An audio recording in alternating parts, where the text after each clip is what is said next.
criança. E quantas e quantas vezes eu não ouvi isso, dando aula para professores, em pós-graduação. Eu tenho 10 laudos na sala, eu tenho 5 laudos. Né? Eu não tenho João, a Maria, o Pedro, eu tenho laudos. Isso sempre me incomodou muito. Tá? Então a fala deles eu acho que já tocou muito bem nisso. E talvez ajudando a responder um pouquinho da pergunta trazida pela colega, que é uma pergunta muito difícil, eu acho que é a pergunta a ser respondida. Né? Temos uma tendência natural a sermos econômicos na nossa comunicação. Então, por exemplo, qual é o seu nome? Ana Beatriz. Ana Beatriz. Ana Beatriz chega na sala, nova, ninguém conhece a Ana Beatriz. O que as pessoas vão fazer na mesma hora? Uma aluna nova chegou na sala. Alguém conhece? Quem é essa? Vai buscar a reputação, não é isso? Então vai atrás da reputação, já vai lá no Instagram, Ana Beatriz. E tal, vai fazer o stalk, vai ver quem é, onde é que estudou, quem conhece. Basicamente, a gente tenta economizar riscos. Eu não sei quem é, não sei se eu posso confiar na Ana Beatriz, então deixa eu verificar, não é isso que todo mundo faz. Né? Guilherme, sei lá, agora, vamos ver, quem é esse cara aí na UEL? Alguém já vai no Google, vai jogar, muito comum isso acontecer. Tá? Vou lá na clínica fazer um atendimento, mas primeiro eu vou ver, quem é Ferdinando? Trabalhou aonde? Então a gente busca a reputação. De certa forma, isso economiza, mas economiza tempo, no sentido da gente já criar algumas concepções, entender quem é aquela pessoa, mas aí que está o problema. É um risco, porque a gente se baseia muito nesse rótulo superficial e nem sempre é aquilo que a gente é. Se vocês pesquisarem meu currículo, vocês vão ver, neurociência, pesquisou com rato, laboratório, neurofisiologia, né? Mas não, conversem comigo que vocês vão entender o porquê que eu estou nessa área hoje. Né? Então, só conversando de fato, entendendo quem eu sou, vocês vão compreender aquilo que está surgindo na sua frente. E o diagnóstico, ele economiza o tempo para o professor muitas vezes. Tá? Mas gera concepções erradas. Tem uma criança com laudo de autismo. Então, o laudo de autismo ele já vai pressupor na cabeça. Né? O professor vai pressupor o quê? É uma criança que vai atender alguns critérios diagnósticos. Né? Vocês já ouviram falar do DSM? Sabe o que é isso? Na área médica, existem alguns manuais para classificação de comportamento transtorno, vamos chamar assim. Então, depressão, né, que foi citado pelo Ferdinando.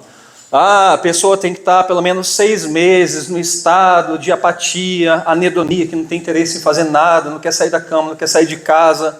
Então tem lá os critérios que, quando preenchidos, o psiquiatra, o neurologista vai falar, depressão. Ele coloca um código, né, no laudo e fala, então o Ferdinando está com depressão.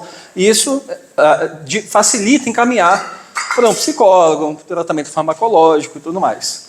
O autismo é a mesma coisa. TDAH, né, as neurodivergências, né, que são os nomes que estão na moda hoje. Né? Então, autismo, critério A. A criança vai apresentar prejuízos em comunicação e socialização. Né? O que isso significa? Que a criança, eventualmente, não vai ter o desenvolvimento social como esperado para aquela idade. Então, uma criança que não vai se comunicar com os coleguinhas, né? É uma criança que vai ter, eventualmente, um atraso, um prejuízo no desenvolvimento da fala. Então, ali com 1 ano e meio, 2 anos, era para a criança estar falando 350 palavras, ainda ela só está balbuciando. Então, tem ali algum prejuízo, isso é um critério. Critério B, né, do DSM, que é esse manual. Comportamentos restritos, interesses restritos e comportamentos repetitivos. Então, é uma criança que você vai ver, ela fica andando muito, por exemplo, balançando a mão, fazendo flapping, ou fazendo rock, fica balançando, ou correndo perto da parede, né? Ou qualquer outra estereotipia. Por exemplo, roendo unha, né? Então, é possível que seja um critério. Então, aí o médico faz essa avaliação clínica. Por quê? Você não faz o exame de sangue e fala, olha, deu X, isso é autismo. Não. Então, é uma avaliação baseada nos comportamentos relatados pelos pais e observados pelo médico. Ele dá o laudo de autismo. Aí o professor se baseia nesse pressuposto. Então, isso aqui eu vou ter dificuldade então, na comunicação, na linguagem, tal. Então, isso, de certa forma, é econômico, né? Mas ele traz esse preconceito. Tá? Esse problema de você colocar o laudo diagnóstico à frente da pessoa. Eu concordo demais com as falas anteriores aqui dos colegas. Bom, eu vou pular, vou falar bem rápido aqui dos itens que eu trouxe. Tá? Todos esses diagnósticos que a gente tem tratado na atualidade, de autismo, TDAH, eles são classificados como alterações ou transtornos, né, que é uma palavra um pouco feia, mas é o conceito usado, do neurodesenvolvimento, do desenvolvimento. Tá? Então a gente está falando que alguma coisa aconteceu nos primeiros anos de vida, tá? Aí eu vou chegar a discutir com vocês rapidamente que coisa é essa que aconteceu, se ela é biológica ou está no ambiente, tá? Que ela vai gerar ali uma alteração nessas pessoas. Bom, então eu estou falando que alguma coisa aconteceu e afetou o nosso órgão mediador com o nosso mundo. Né? A Ana Beatriz, quando ela está lidando com a colega, né, está conversando no WhatsApp, quem está mediando essa relação dela com as pessoas, com o mundo, é o cérebro, é o encéfalo. Tá? E uma série de condições podem afetar o desenvolvimento desse encéfalo. Ao longo da nossa vida, o desenvolvimento do encéfalo é muito complexo. Tá? Então a gente tem várias etapas. Vocês já estudaram sobre isso em ciências? Desenvolvimento encefálico. Então é uma etapa, é um processo muito complexo que dura a nossa vida inteira. Se a gente avaliar, tá, até a nossa morte, a gente está tendo transformação do nosso cérebro. Tá? E uma série de coisas podem afetar esse cérebro, o desenvolvimento dele. Por exemplo, a professora Cleide trouxe aqui afeto. Será que muda o desenvolvimento do cérebro? Uma criança, por exemplo, ela tem uma filha de 3 anos, Olivia. Sou absolutamente apaixonado por ela. Uma criança que tem afeto diário, contínuo, será que vai ter o desenvolvimento encefálico, né, cerebral, diferente de uma criança que é negligenciada, abandonada? Com certeza. Tem estudos que falam disso, tem algum slide aqui, depois eu vou pular rapidamente, mas com certeza. Nutrição afeta nosso encéfalo? Não tenha dúvidas. Né? A gente está falando de crianças que estão em situação de vulnerabilidade, muitas vezes, negligenciadas em termos de afeto, negligenciadas em termos de cuidados e nutrição. Tá? E isso vai afetar a forma dessa criança se desenvolver. Tá? Então, tem um período da nossa vida, principalmente até os 6 anos de idade, que é onde a gente está vendo esse surto de diagnósticos. Gente, eu já atendi crianças de 1 ano e 3 meses. Tá? Então esse período é de grande vulnerabilidade, de grande sensibilidade desse órgão para as coisas que aquela criança está vivendo. Tá? Então chega ali no momento de desafio na creche, na escola, que a criança já tem que começar a apresentar um comportamento um pouco mais complexo, tem que começar, é meio esquisito falar isso, mas que é esperado, é observado que aquela criança apresentaria um comportamento X, de repente as pessoas olham e falam, uai, essa criança aqui não está falando, está com 3 anos, né? Pai, mãe, o que está acontecendo? Né? Aí eu faço uma pergunta para vocês. Será que isso aqui afeta o desenvolvimento do cérebro? Uma criança, por exemplo, de 1 ano, 2, passa o dia inteiro vendo Cocomelon, sei lá, qualquer desenho assim. Será que afeta? É óbvio. Aí chega a criança na escola, os pais notam isso também, muitas vezes, o médico, o professor. Nossa, essa criança aqui, ó, ela não consegue prestar atenção nesse livrinho da galinha pintadinha. Ela fica muito dispersa. Ela não fica 5 minutos olhando para uma página. Claro, vai avaliar a história daquela criança, igual o Ferdinando trouxe aqui, a Cleide também. É a criança que fica o dia inteiro sendo exposta a um conjunto de estímulos absolutamente confusos, coloridos, piscando, música rodando. Por quê? A atenção, ela é treinada. A gente aprende a prestar atenção. A Olivia, com 3 anos, eu sempre falo da Olivia em todas as aulas, depois que ela nasceu, ela virou meu principal foco, né, de exemplos. Desde 1 aninho eu pego o livrinho, vou relatando, olha a casinha, olha a janela e tal. Hoje ela pega o livrinho, fica lá.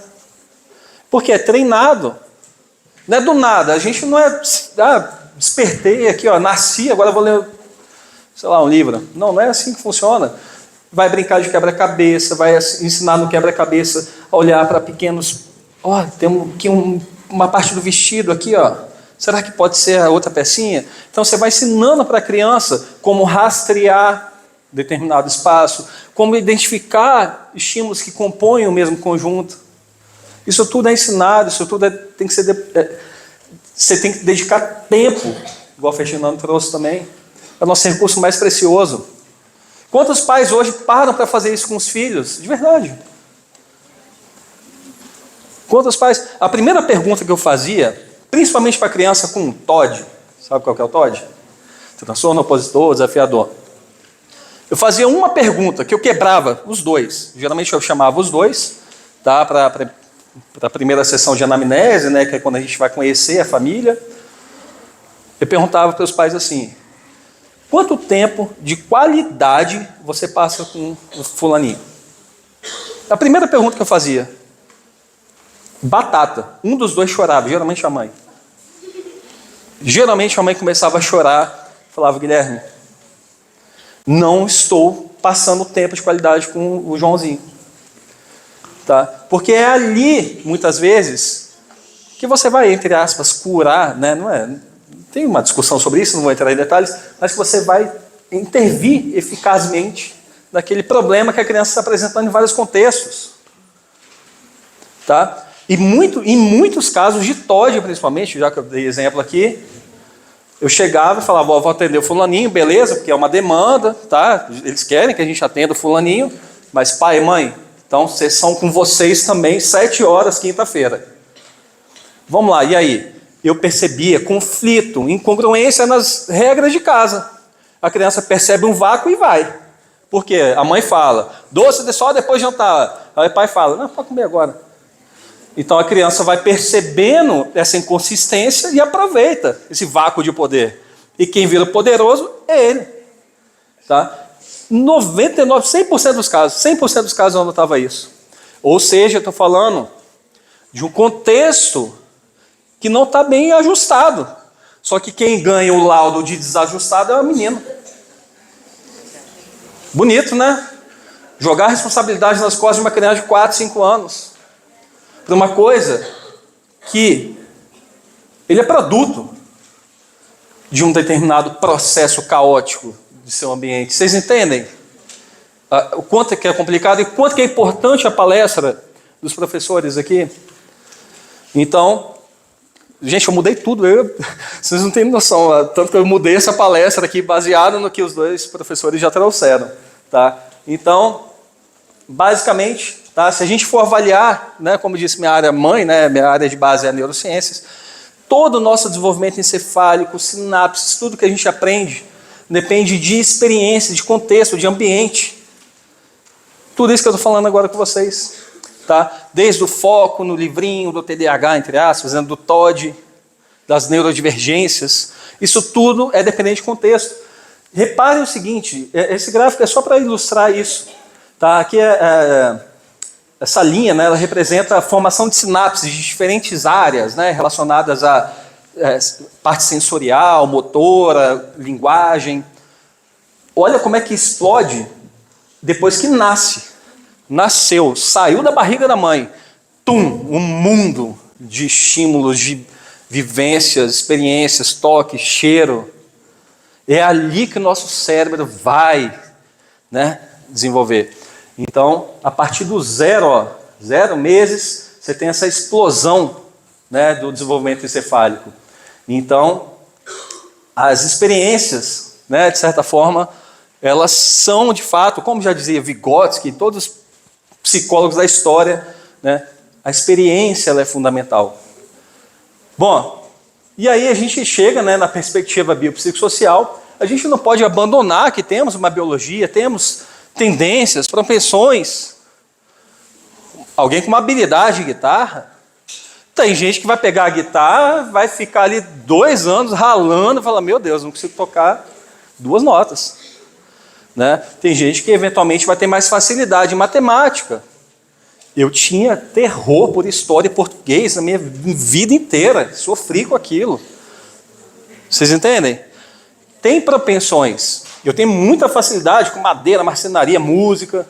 Né? Meu pai também, inclusive. Tá aí, ó. Pode ser uma propensão, pode ter aptidão diferente. Que me faz único. Isso já foi trazido aqui. Tá? E temos também um ambiente físico e social que vai mudando, modulando, transformando quem a gente é. Ah, gêmeos idênticos, genes idênticos. Nem assim possível. Nasceram gêmeos, univitelinos, teoricamente quase mesmo genótipo. Tá? Ainda tem diferenças, né, por conta de transformações, né, da história mesmo embrionária, mesmo gestacional. Os gêmeos univitelinos já começam a ter algumas diferenças genéticas, tá? Mas no meu caso. Então a gente está falando que o ambiente físico e social ele vai modulando, vai transformando aquele cérebrozinho para serem João e Pedro. Eles não são a mesma pessoa, mesmo que univitelinos, cada um tem a sua história. Eventualmente o Pedro chegou lá na cozinha, a mãe falou, sai! Pro João, a mãe falou, oi meu amor, pronto, já é uma história diferente. Já é uma perspectiva diferente da mãe da cozinha, por exemplo. Estou inventando aqui, mas vocês entendem? O quanto que essas experiências elas são só únicas. Impossível cada um ter a mesma experiência que o outro. Tá? Bom, e aí, né? Isso aqui tem a ver com genética, eu vou pular, tá? Mas que nosso desenvolvimento também é dependente de experiência e ele segue uma determinada ordem. Tá? Então você não vai ver... Mentira, eu ia falar que você não vai ver uma criança levantando e andando. Tem criança que, às vezes, se rastejando, levanta e anda sem engatear. Isso pode acontecer. Mas, normalmente, né, vou até trazer o conceito de normal aqui, apesar de ser bem feio esse conceito, mas para vocês entenderem o que se diz quando fala normal, normalmente a gente vê, né, algumas etapas. Como escrever também. Tá? Tem ali umas etapas de maturação, fortalecimento, tônus muscular... Então você tem isso estabelecido geneticamente, tá? Como por exemplo, né, falando de sistema motor, visão também. Você sabia que a gente nasce e não enxerga? Quando a gente nasce, geralmente a gente olha tudo um borrão, né? Como o Ferdinando vê. Estou brincando. Que você falou, né? Quando você tirou óculos. A gente vê tudo borrado. E a experiência sensorial vai fazendo a gente configurar as imagens que a gente vê hoje. Tá? Então, mesmo uma coisa tão básica como enxergar, né, é dependente de experiência. Tá? Linguagem também. Tá? Esse aqui é um vídeo que está no TED Talks. Conhecem? TED Talks é uma plataforma de palestras muito boas, geralmente. Tá? Depois vocês procurem. Eu não vou passar aqui o trecho, mas o Deb Roy é um pesquisador do MIT. E ele gravou o filho dele, não sei se alguém já viu, 90 mil horas em vídeo, 140 mil horas de áudio. E ele vai mostrando o desenvolvimento das palavras do filho dele, por 2 anos. Tá? Então é bem bonitinho o vídeo, por exemplo, da criança, do filho dele, falando, até falar água. A criança começa desde os 6, 7 meses, um pouco depois na verdade, gaga, gaga, gaga, water, water, water, water, water, water. Né, um sotaque meio britânico. Então ele vai mostrando em 6 meses, olha isso, e essa é a lição desse vídeo. Para falar uma simples palavra, água, a criança demorou 6 meses. Mas não, a gente quer que o Pedrinho que chegou na nossa sala, ele de repente sente, fica lá fazendo atividade 2 horas seguidas, no primeiro dia. A gente demora, para aprender as coisas. Em quanto tempo você aprendeu a tocar guitarra? Faz 1 ano. Você ficou 1 ano tentando aprender, tá vendo? É isso mesmo. É isso mesmo. Eu passei 5 tentando só fazer aquele negócio de chacoalho. Mas é isso mesmo. Você sabia que existem estudos mostrando que o número de guitarras vendidas caiu na última década? Tem empresas quase falindo, Gibson, por exemplo, que é uma grande empresa, uma marca de instrumentos musicais, porque as pessoas estão desinteressando em aprender. Por quê? Hoje é tudo tão rápido O celular que eu vou abrir o WhatsApp, travou 2 segundos, eu taco ele no chão e compro outro, porque ele demorou 2 segundos. Tudo tem que ser rápido. Então, de repente, eu vejo um cara na internet tocando e falo, não, eu quero aprender a tocar igual o John Petrucci, que é um guitarrista. Mas você vai chegar no John Petrucci depois de 20 anos, 30 anos tocando. Não vai ser da noite para o dia. Assim como a gente aprende a falar água em 6, 7, 8 meses, 12 meses. Então a gente demora. O processo de aprendizagem, ele é contínuo e demorado, gente. Então esse vídeo é maravilhoso. Olha, eu indico, tá? Que todo mundo aqui assista. Aqui é só um gráfico, ele não mostra no vídeo, mas eu fui atrás dos estudos, né? Comecei a estudar a vida dele e o estudo dele. O número de palavras adquiridas por mês pelo filho, né? Então, reparem que tem um pico aqui perto de 20 meses e depois cai o número de palavras adquiridas por mês. Por quê? Né? Aí a criança começa a juntar as palavras que ele conhece de formas diferentes. Ele não está adquirindo novas palavras. Então, é bem interessante esse estudo para mostrar o processo de aquisição de linguagem. Tá? Bom, esse aqui é um estudo que eu já comentei previamente, falando sobre o afeto. Tá, o quanto que isso muda o cérebro das crianças, é bem interessante. Se alguém quiser, depois eu posso passar para vocês também. Tá? Então, basicamente, né, um abraço, aquele caloroso, aquele abraço gostoso, né, familiar, ele geralmente vai reduzir, né, a frequência cardíaca, ele é aconchegante, fisiologicamente falando, né, ele acalma o nosso organismo. Aqui está mais alto porque é um intervalo, tá, entre os picos do batimento cardíaco. Então aumenta esse intervalo. Basicamente é o seguinte, pensem no coração batendo, tum, tum, tum, tum, ó, tum, tum, tum, tum, tum, rápido. O intervalo está curto. Agora você relaxou, tum, tum, o intervalo aumentou. Então essa é a lógica que está mostrando no gráfico. Gente, eu sou meio fissurado em matemática também, gráfico, então para mim tudo é com gráfico, tá? Eu enxergo a vida assim, então... esse estudo aqui mostra também a importância de um planejamento, do entendimento do ambiente em parquinhos. Olha que incrível. Vixe, agora eu não vou lembrar onde é que foi. Noruega? Acho que está ali no slide, está escrito embaixo.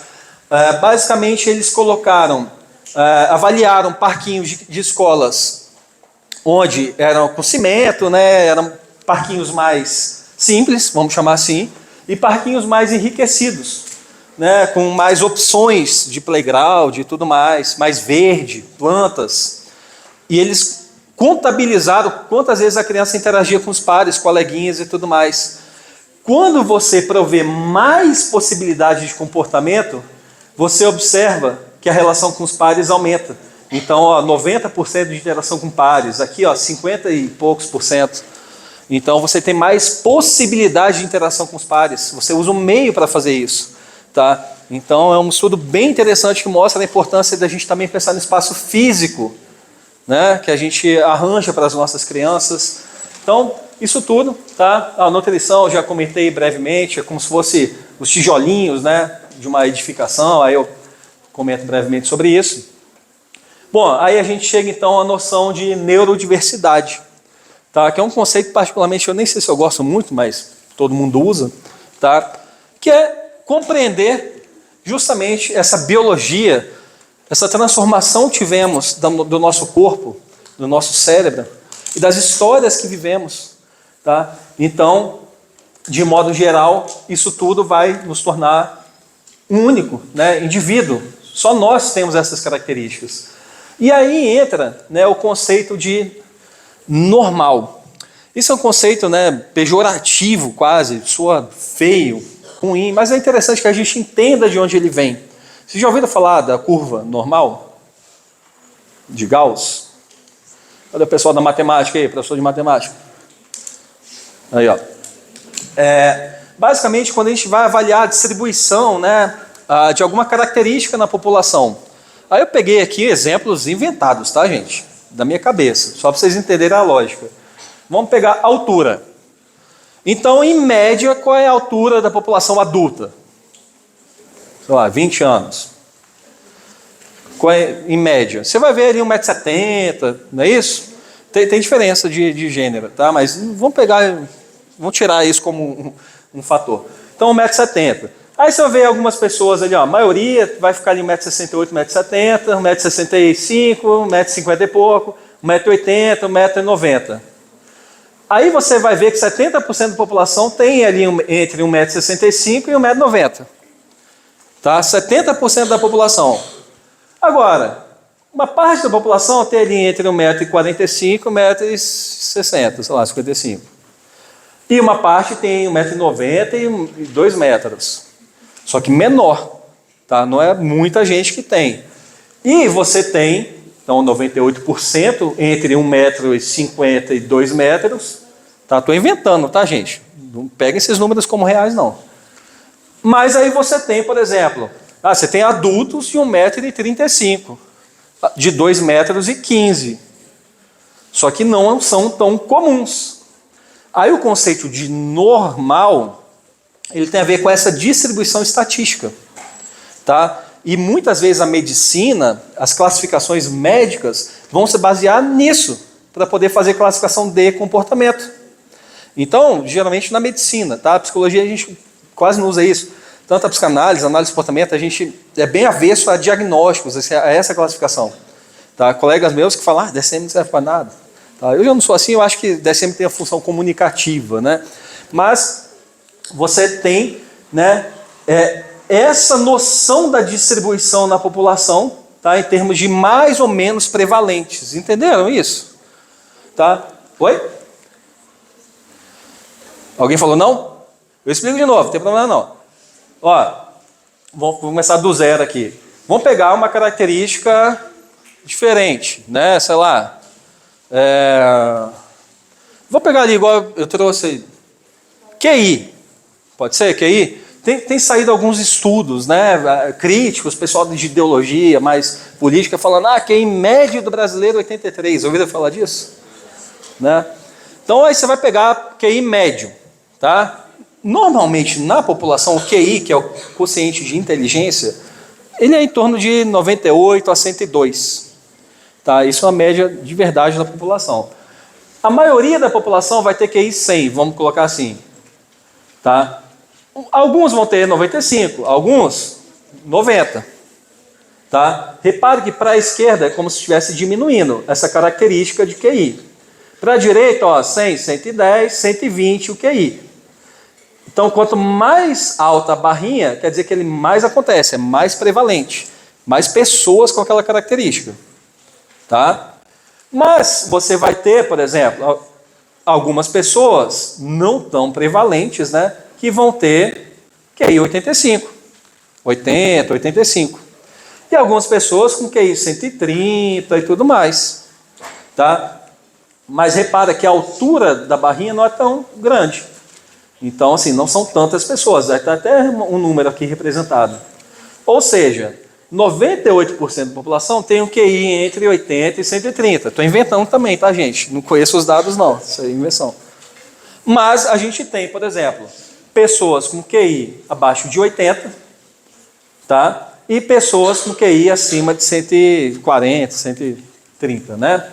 Que é menos prevalente ainda. Então, 1% da população tem o QI abaixo de X, né? E 1% tem o QI acima. É só para representar a distribuição de características na população. No geral, a gente tem isso para algumas características. Tá? Então, altura, QI, pensamento lógico, matemático. Tem muita gente que é muito boa, assim, nossa, eu olho para uma equação e faço de cabeça. Mas é raríssimo. Não, eu sou muito bom, eu gosto de matemática. Nossa, eu não aprendo isso de jeito nenhum.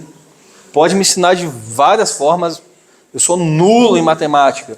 Então, a característica, se ela está mais presente ou menos presente, está sendo representado pela altura, e a direção aqui horizontal é em relação à habilidade, né? Mais ou menos, mais alto, mais baixo. Né?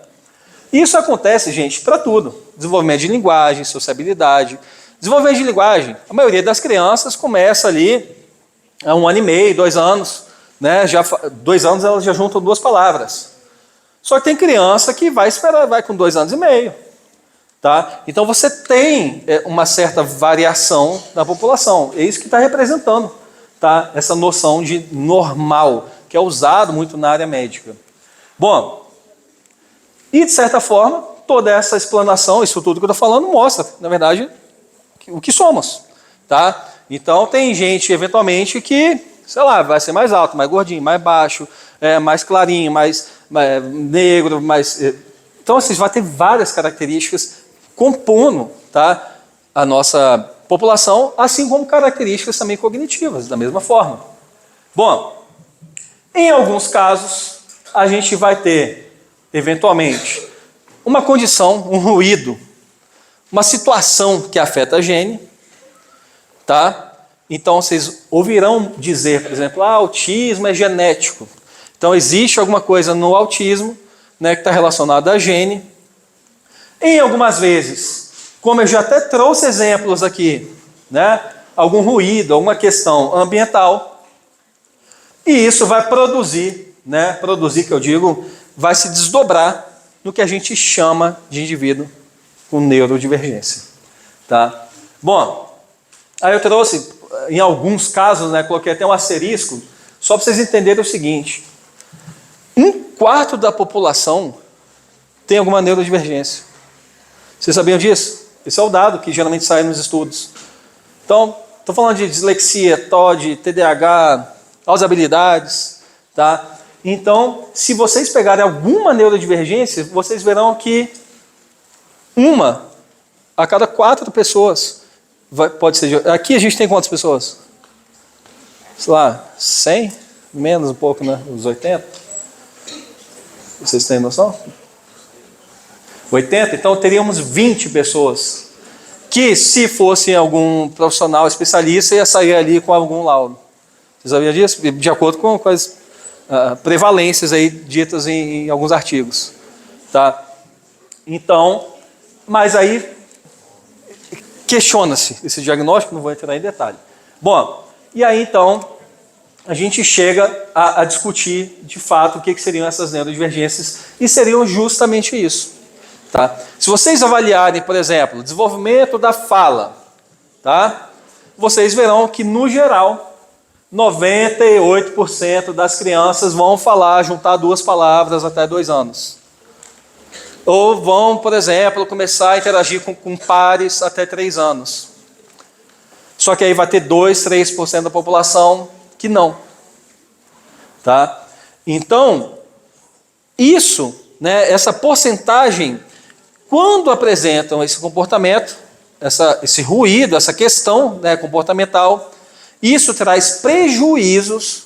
Não estou falando que a criança não interage com coleguinhas só. Estou falando que ele sofre, ele chora, ele começa a ter comportamento disruptivo, ele começa a entrar em crise, ele começa a se morder, se machucar, tirar sangue do nariz, tirar sangue da orelha, quando chega um coleguinha do lado. Isso começa a gerar prejuízos para ele e para a família, ou para a sociedade, né? Então, nesses casos, deveriam ser só nesses casos, mas não é, né? Nesses casos, a criança vai tal.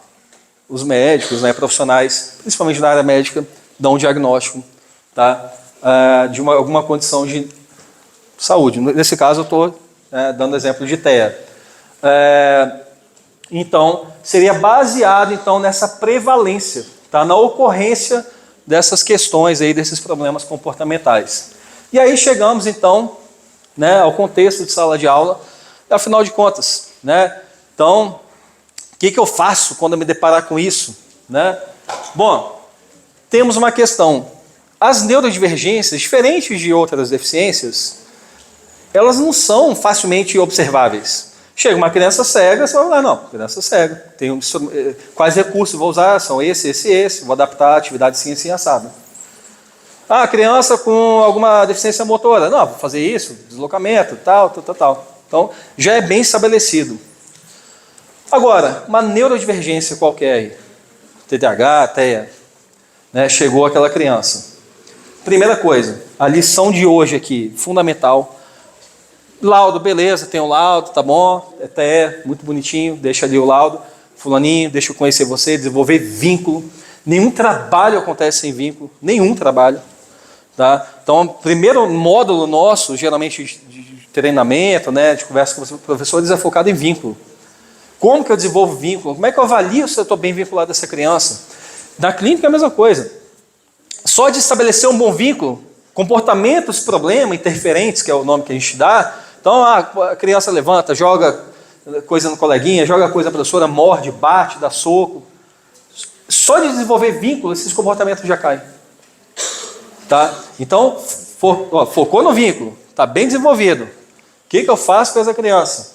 Né? Então, muitas vezes, essas neurodivergências, pelo diagnóstico ser clínico, ou seja, não tem um exame de sangue, não tem algo que constata de fato, algumas pessoas falam, não sei, pode ser só falta de educação, falta de chinelo. Né? Você tem isso muitas vezes sendo dito. Ou, por exemplo, nossa, eu já ouvi uma coisa, gente, numa escola municipal aqui de Londrina, uma psicóloga que fez mestrado comigo. Ela avalia altas habilidades, o mestrado dela era sobre isso.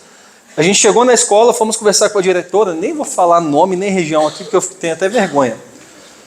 E aí ela falou, eu gostaria de fazer um estudo aqui na escola de identificação de altas habilidades com as crianças aqui, né, matriculadas. Aí a diretora, altas habilidades aqui? Você só vai ver baixas habilidades. Veio igual uma facada, né, quando eu ouvi isso. Aí eu falei, ela vai ver. Vamos encontrar um monte. Porque a gente estava, na verdade, avaliando a sensibilidade de um instrumento de rastreio, né, de altas habilidades. Então, de fato, numa escola de periferia, a gente identificou várias crianças, e aí as altas habilidades, não sei se vocês conhecem as dimensões, pode ser liderança, psicomotor, né, criatividade. Então, várias crianças magníficas, né, que a gente conseguiu identificar nessa escola. Então, muitas vezes, a neurodiversidade, pela identificação, pelo diagnóstico ser clínico, não ter o exame de sangue, tá, ele vai gerando essa perspectiva também muito negativa. Isso aí é falta de surra, isso aí nunca vai dar nada. São os rótulos, né, que a professora Cleide trouxe. A gente chama isso de rótulos globais.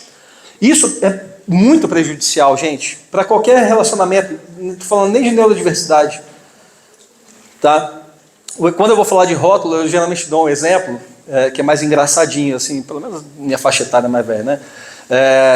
Por exemplo, o que é um rótulo global? Aí todo mundo entende quando eu dou esse exemplo. Tá o marido, a esposa, tá? Aí o marido chega em casa e falou assim, vi a foto lá do escritório, vi um rapaz novo que chegou lá de vendas, pô, bonito ele. E a moça nem tinha visto, né, a esposa dele. Aí, toma cuidado, hein, esses caras assim que chega todo com tatuagem, bonezinho, sei lá, esses caras ficam dando em cima de todo mundo. Aí a moça vai, chega no dia na empresa, nem tinha notado o cara, aí ela começa a olhar, fala, nossa, é bonito mesmo. Ou seja, o rótulo que o cara começou a colocar mudou a visão da esposa em relação ao cara. Aí a moça chegou no outro dia e falou, tá que é bonito mesmo, nossa, tatuagem, olha. Tiradinho, né? Ou seja, que a gente chama de profecia autorrealizável. Cuidado com ela aqui, cuidado. Né? Essa aqui, tem esquizofrenia. Não isso acontece. Né? Até acorda agora. Aí, quem não conhece, que é o famoso, que é da reputação, vai lidar com ela, não vai lidar naturalmente, vai falar como? Oi? Tudo bem? Ou seja, a maneira de você se relacionar com aquela pessoa já fica artificial. Esse rótulo já impede você de se vincular àquela pessoa. Não sei não, tá? Se tiver esquizofrenia, não. Pois, você quer? Eu estudei com uma pessoa que ele era um menino autista. E um professor chegou na gente, ele saiu da sala, ele tinha um professor de apoio, ele saía da sala constantemente por conta dos estímulos. Quando ele saiu da sala, um professor entrou na sala e falou assim, eu vou citar o nome dele, mas o Danilo, vocês podem esquecer, ele não tem jeito, ele não é uma pessoa que dá pra conversar. E eu lembro que depois disso, ele já era visto como alguém que não podia falar, não podia interagir, por conta dele ser autista. Acabou, quebrou o moleque. De apoio.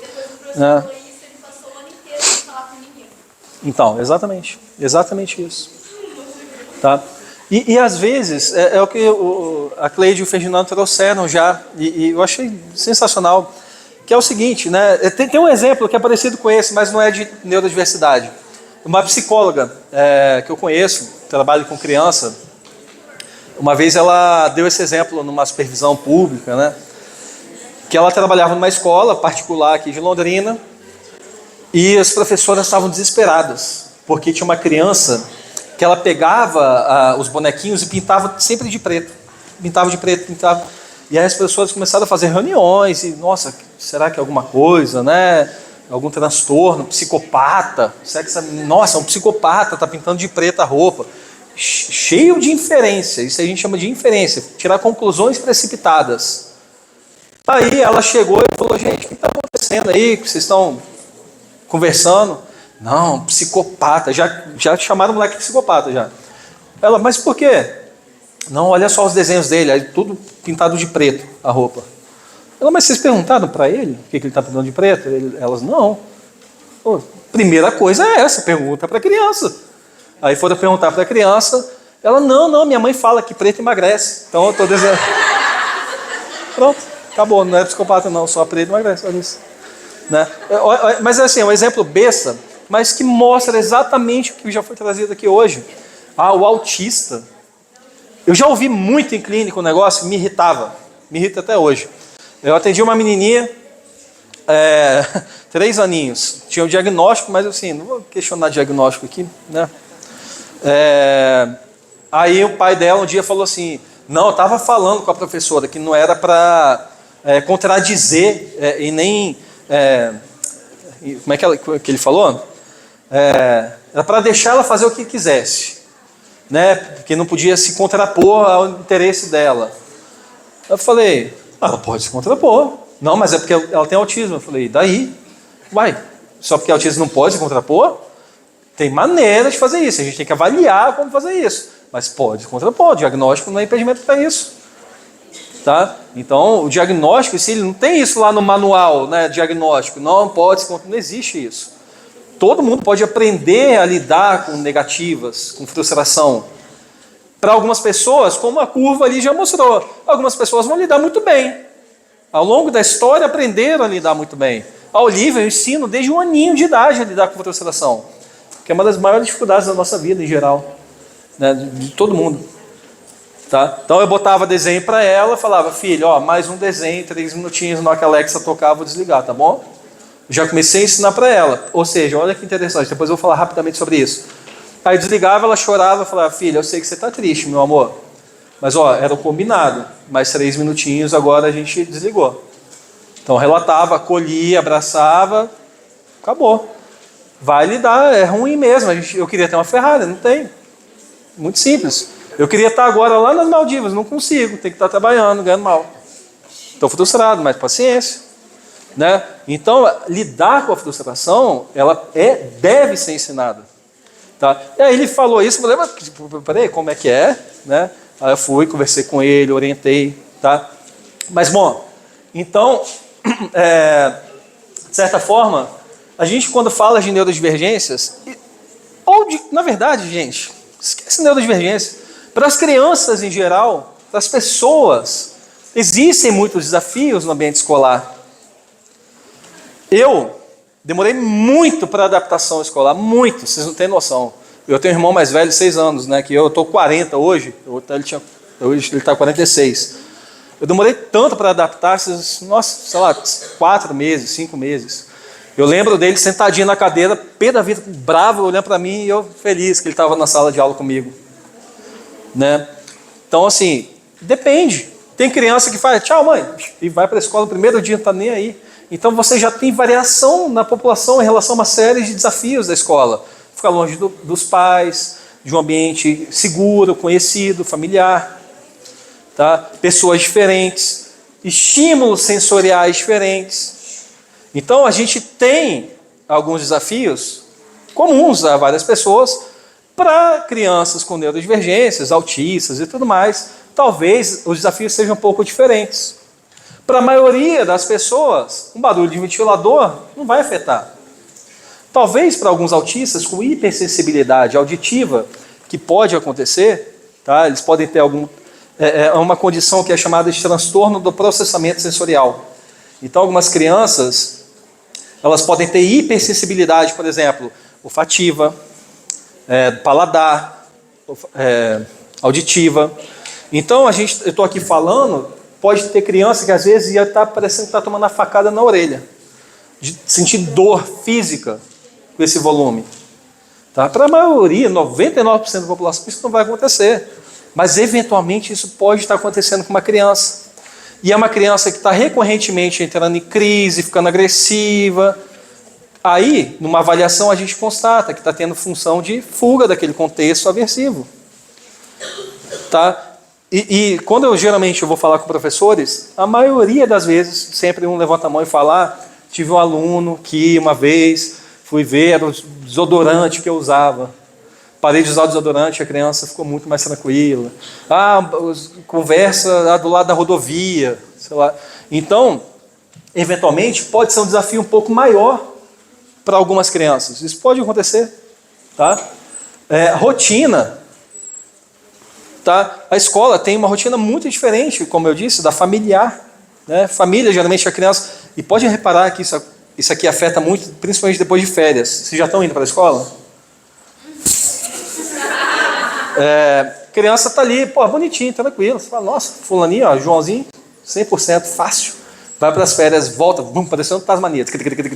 Né? Você fala, o que aconteceu? Né? Por quê? Você está falando de estruturar, de ser um negócio fixo, né? Horários. Então, muitas vezes, isso pode afetar de maneira diferente algumas crianças. E tem uma característica de flexibilidade cognitiva em crianças autistas também, que muitas vezes impede de facilitar a inserção de novas rotinas ou de variar essa rotina. Então, a rotina ela tem que ser mais ou menos fixa ou previsível. Depois eu vou falar de estratégias rapidamente. Regras, como eu acabei de dizer, né, para o pai aqui, não pode? Não, pode sim. Às vezes tem maneiras diferentes de você inserir essa regra. Então, por exemplo, né, eu quero levar o Ben 10 para a sala de aula. Filho, hoje não vai dar para levar. Então você tem maneiras de negociar. E se a gente levar um desenho do Ben 10? Ou seja, você começa a flexibilizar uma rigidez cognitiva que estava gerando naquela criança uma birra porque ele ficou sem um Ben 10. Então, algumas regras a gente tem que saber inserir e variar de forma cuidadosa. Demandas sociais. Gente, tanto de criança. Quando eu vou em escola, eu olho ali 25, 30 crianças e falo, nossa senhora, é muito estímulo, é muita gente. Né? Então, de fato, eu fico assustado como é que o professor regente dá conta de uma sala de 25 crianças. É uma demanda gigantesca para poder desenvolver individualidade, para poder entender de fato e estabelecer vínculo com essas crianças individualmente. Tá? Demandas cognitivas, né? Muitas vezes a gente está falando de exigência, de aprimorar, de aumentar a complexidade de atividades. Eventualmente a gente precisa fazer algumas adaptações, né, pedagógicas, que aí já existe muito bem estruturado, inclusive o AE, né? Sensacional, inclusive. Então, essas demandas não compreendidas muitas vezes vão se desdobrar no que a gente observa hoje recorrentemente nas escolas. Você vai conversar com a Secretaria de Educação do Brasil inteiro, todos estão desesperados, não sabem o que fazer. Tem escola que eu já fui fazer visita aqui em Londrina, de 600 matrículas a escola. 109 crianças, de que eles chamam de inclusão, né? Meio esquisito esse nome, mas com algum laudo e necessidades específicas. 109, né? Então os professores estão de cabelo em pé, quando tem, né? Estão de cabelo em pé, não sabem como dar conta daquela demanda, o índice de afastamento é gigantesco, o adoecimento é gigantesco, tem um antidepressivo chamado de fluoxetina, tá? Vai na escola e pergunta, quem aqui toma fluoxetina? As professores vão rir e falar, quase todos estão adoecendo, porque não sabem lidar com essa mudança de realidade. Estou desanimando, né? Mas, assim, não, mas é isso. Então, é essa realidade que está chegando muitas vezes hoje. Tá? E aí, por quê? Você vê crianças com prejuízo, comportamento desafiador, agressivo, impacto no grupo, né? Sala caótica muitas vezes, desgaste da equipe, estigmas sociais. Às vezes a criança tem um laudo de autismo, mas é porque não foi estabelecida uma regra em casa para a criança, mas aí fala que é do autismo. Autismo não tem nada a ver com isso, com agressividade. Uma criança está batendo, que é autismo, não, é impossível, não está no laudo isso. Tá? Sofrimento emocional para todo mundo e principalmente para a criança. Então a gente está falando de um contexto complicado de não inclusão. Tá? Bom, esse aqui eu já comentei, dos rótulos globais. Então a intervenção ela sempre tem que ser individual. Tá? E aí, né, algumas estratégias simples. Olha só que interessante, que já envolve também as falas dos professores aqui antes da minha. Ah, mas excesso de estímulo, muita luz. Aqui eu acho, por exemplo, tem muita luz. Você está numa sala, você está vendo que a criança está tendo crises recorrentes. Será que não pode ser isso? Já se atentaram a luminosidade desse espaço, ele está perto da janela, barulho do ventilador, cheiro. Então, eventualmente, é uma coisa para a gente se atentar. Tá? Em muitas salas que eu já visitei, eu vejo muitas vezes um ambiente muito complexo. Muito, mas muito complexo. Ah, recursos visuais são bons? São, claro. Estou trabalhando letras, tem letras. Vou trabalhar números, tira a letra, coloca número. Então, vai limpando, facilitando. Para uma criança com indícios, sinais de TDAH, aquilo ali é o terror. Né? Eu falo até por mim, na minha infância inteira. Putz, meus cadernos só tinham desenho. O professor começava a falar, falava, nossa, deixa eu desenhar. Inclusive, vários desenhos, né? Tinha mais desenho que anotação. Então, porque era muito rico, muito difícil de lidar com aquele contexto. Tá? Isso pode estar acontecendo. Tá? Rotina. Às vezes, um recurso visual que pode estar na sala que é legal, isso já ajuda, não só a criança com autismo, TDAH, não, todas as crianças. Ó, aulinha tal, tem a proposta atividade X, vão fazer a corujinha, depois tem recreio. Tá. Então, passar pela rotina do dia, porque isso torna previsível. Isso facilita a compreensão, a digestão, né, daquela rotina. Então, é fundamental que a gente faça isso. Muitas crianças com autismo, quando eu atendia na clínica, eu fazia isso com os pais, para rotinas em casa. Você já via comportamentos interferentes, comportamentos problemas caindo. Só de fazer isso. Tornar previsível para a criança o que ela tinha que fazer naquele dia. Tá? Regras. Isso aqui é muito interessante, eu tenho uma aula só sobre isso, inclusive. Né? Aqui eu trouxe só um exemplo. As regras elas devem ser muito objetivas, específicas e claras. Por exemplo, essa aqui, o que vocês acham? Está uma regra clara? Deixe os materiais organizados. Quem acha que está claro aí, levanta a mão. Tá. Com vergonha ou acha que não está claro? Quem acha que não está claro, levanta a mão. Aí, boa, também acho que não. Porque a criança vai e fala, pronto, está organizado. Era isso que você tinha pedido? Está tudo em cima da mesa, bonitinho, ó, tá um lado do outro. Não, ó, guarde o lápis no estojo. Né? Então, um exemplo de objetividade. Pode parecer chato, mas isso faz uma diferença, principalmente no dia a dia, em casa. Tá? Eu vejo isso, às vezes minha esposa fala, né, com a Olivia, faz sei lá o que com o brinquedo. Eu falo, ela é para fazer X ou Y? Aí ela para, tá, pega o brinquedo e coloca na prateleira do armário. Beleza, agora eu entendi. Porque isso torna objetivo, isso torna mais claro para a criança o que ela tem que fazer. Por exemplo, olha que engraçado, né? Já estou finalizando. Ligavam lá em casa, eu criança, falava, Guilherme, sua mãe está aí? Eu falava, tá sim. Passavam alguns segundos, alô? Sua mãe está aí? Tá em casa. Pode chamar? Eu falei, posso, quer que chame? Pronto, vou chamar. Tipo, as pessoas, Guilherme, mas ela perguntou se estava em casa, não falou que queria. Às vezes, quer trazer um presente, estou esperando. Não é? Estou errado? Então, tem gente que fala, né? Pessoas com autismo são as verdadeiras no mundo, porque elas interpretam as coisas como são.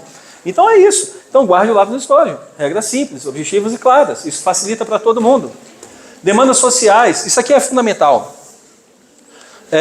muitas vezes, né, as pessoas vão ajudar, dar suporte, apoio para a criança e tiram a autonomia. Aí tá o erro do negócio. Então eu vou ajudar a criança a interagir com coleguinhas. Eu estou aqui, por exemplo, tem um grupinho de coleguinhas jogando bola ali. Qual que é o seu nome? Sandra. Aí joga a bola, aí eu chego para ela e falo, joga para mim. Joga para mim. Dou um modelo para ela. Aí tal, aí eu pego o braço dela e falo, aqui. Aí joga a bola para ela, eu falo isso, agora joga para eles. Joga para eles, eu falo com ela, com a Sandra. Tem gente que começa a dar o apoio e faz pela criança. Agora é minha vez e joga a bola. Não, a criança tem que fazer, você tem que dar o apoio para que ela faça. Quando ela começa a fazer, você começa a trabalhar a retirada desse apoio. E você vai vendo a autonomia, o comportamento desenvolvendo por si só. Tá? Então, as demandas sociais, as técnicas, elas têm que ser muito planejadas. Isso daqui, gente, é só mais uma dica. Eu trouxe um vídeo da Olivia, quando ela tinha 1 ano e 3 meses. Tá? Hoje ela está com 3 anos. Dá tempo para a criança digerir as informações. Eu já vi vários vídeos na internet e eu surto vendo esses vídeos. Por exemplo, a criança está tendo crise, né? Está ali se debatendo. Aí você vê o pai ou a mãe falando, filha, fica comigo, fica calma. E eu começo a ficar irritado ouvindo. Falando, não, reduz, filha, estou aqui, encosta, dá um abraço, espera. Silêncio, diminua a complexidade do contexto. Dá, o item 1, tá? Olha só o quanto que a pausa às vezes é importante. Dê tempo para a criança. O tempo de uma resposta de criança é diferente da nossa resposta. Olha só, Olivia. Andar, ela andou de joelho até 1 ano e 4 meses. Tá? Ela com 1 aninho levantou, começou a andar, caiu de bunda, nunca mais levantou. Só andava de joelho, 4 meses. Eu dei pão de queijo para ela, estava bem quentinho. Tá? A minha esposa, vai queimar. Eu falei, mas não, só para ela aprender o conceito. Tá? Pão de queijo quente. Ó, tá ligado o som, será? Tá o quê?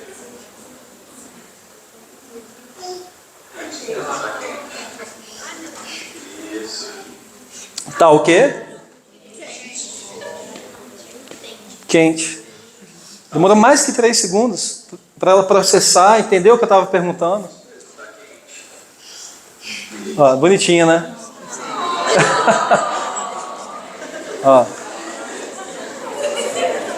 Tá aqui, ó. Ali atrás, ó, eu construí uma casinha, um painel Montessori 3D. Né, eu fiz de madeira, eu botei, ali estava ainda recheando a casinha. Um varalzinho, né? E aí, quem sabe ela cresce e ajuda a pendurar a roupa. Bom, e demandas pedagógicas, né, que o pessoal do AE já faz muito bem, né? As escolas que eu visitei, eu fiquei maravilhado com as adaptações. Tá? Então, também é um dos recursos. Só que muitas vezes as crianças não vão conseguir chegar aqui se não trabalharem todos esses outros aspectos. Uma criança que foge de atividade, que fica levantando, correndo, que fica se incomodando com estímulos sensoriais, tem que trabalhar tudo isso. Aí fala, agora aqui a atividade adaptada, legal. Pronto, vai fluir. Tá? Bom, então entra a função, né, especial do profissional de apoio. Isso aqui já foi comentado hoje, tá? O como, né, bem parecido, inclusive, coincidência com o slide do Ferdinando. Como que a gente faz? Então, observar individualmente, acompanhar, conhecer aquela criança além do diagnóstico. Tá? Então, é importante o profissional qualificado que entenda também um pouco das características das neurodiversidades e o trabalho individualizado de alta intensidade, então acompanhamento de perto. Tá? Então, o profissional ele vai ser fundamental. E para que a gente olhe também para além da neurodiversidade. Né? Isso aqui é uma figurinha, eu traduzi, tá? Então, só para vocês entenderem, né? Então, uma pessoa, por exemplo, sei lá, que eventualmente tenha descalculia, ela pode ser muito criativa. Né? Então, para a gente focar mais nas qualidades e nos pontos positivos, porque todo mundo vai ter seus defeitos, suas dificuldades. Tem gente que vai demorar 5 anos para aprender um acorde, né? Igual o Ferdinando trouxe. Tem gente que com 1 ano está tocando e fazendo uma apresentação. Tá? Então, tem gente que vai ter dificuldade em história. Nossa, eu sofria com aquilo. Né? Mas eu era bom em matemática, por exemplo. Tá? Então, para a gente focar nas potencialidades. E é isso.